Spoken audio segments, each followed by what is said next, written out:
Hello, class. So, I really try hard not to push a particular political agenda on my classes, and I think I've been doing a relatively good job of creating nuance. Because outside the classroom, I express very strongly all of my political opinions. But I just feel that students should all feel comfortable that this is a welcoming place, a kind of safe place to express your views, to know that, whatever you're writing to me will not be graded based on your opinions as much as just the quality of your work. And I think that I've proven that that's how all my classes operate.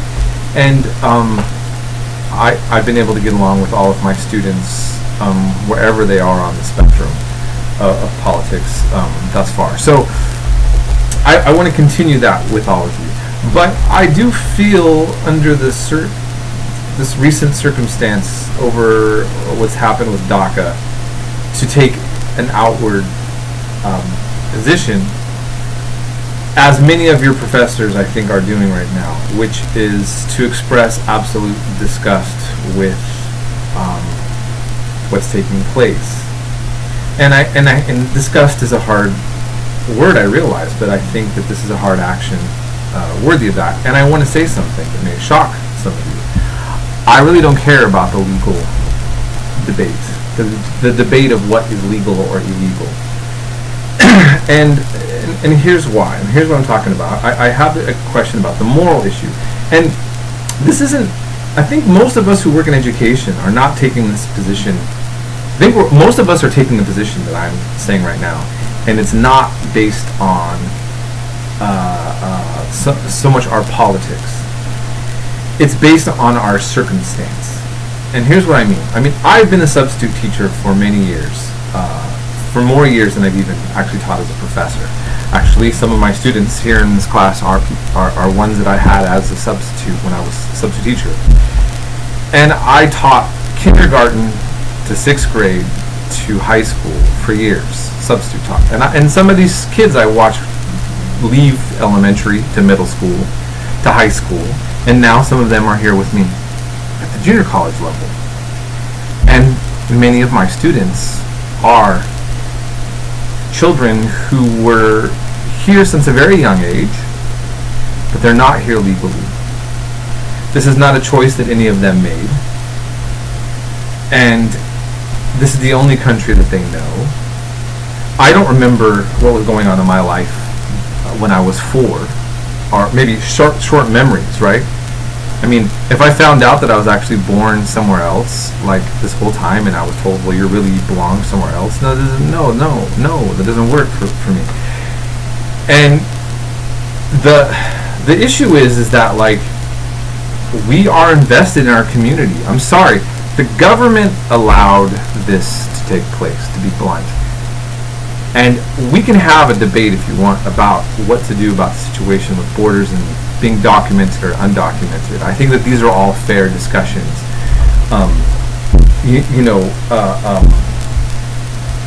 It's not unfair to ask whether or not people should be allowed to come, outside the law into a country or not.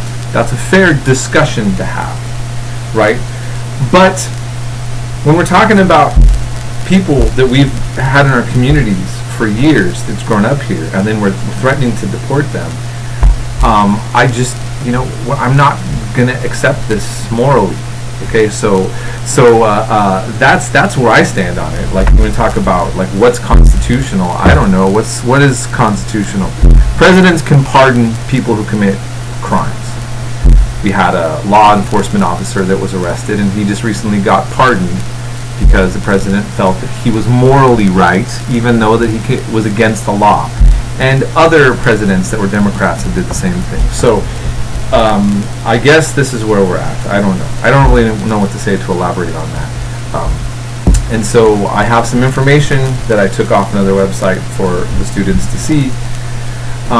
If you're feeling unsafe or threatened under the certain circumstances, and I just want to say this too. I want you to realize that if you are a supporter of the president, of my student, or of a certain political persuasion, I'm not attacking somebody based on your politics. Right now, I'm really dealing with this one issue that I'm like really making my clear statements on.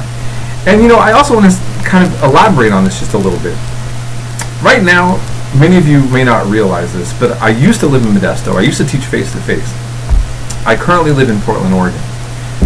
And I don't know if you know this, but we've been having massive wildfires out here, like deadly, like 20 minutes away from my house, from Portland, Oregon, where Portlandia is made. People were being warned to evacuate, possibly. There's ash that's been outside my house. This morning I had to take a broom and get rid of ash in my backyard. People are wearing masks. Today is much better, but it's we're talking about major fires taking place here. Several thousand acres, people losing their homes. There's fires in Southern California. There's one, I think, in Montana. There's been some up here near Canada.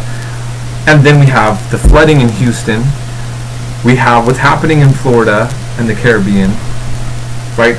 I mean, a good chunk of the country is rather literally on fire, or underwater, or getting pounded. I don't see how our political leadership couldn't see that right now is a time for Americans to be taking care of each other. Our focus should be on really appreciating the fragility of our nation, that as powerful as we are, that when Mother Nature comes at us, all these disasters taking place, and we're trying to get people out, send kids away that have been here their whole life. This is the priority. No, I don't accept this. Look, and just to clarify something, in World War II, why did our country side with Stalin?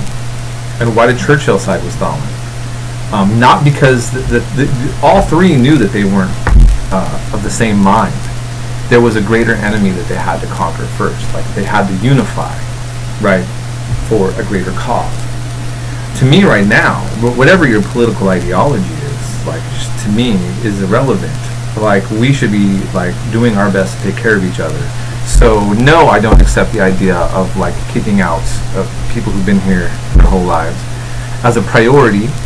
I don't believe in it anyways, but I especially find it just really hard to deal with right now, like, intellectually and in my heart.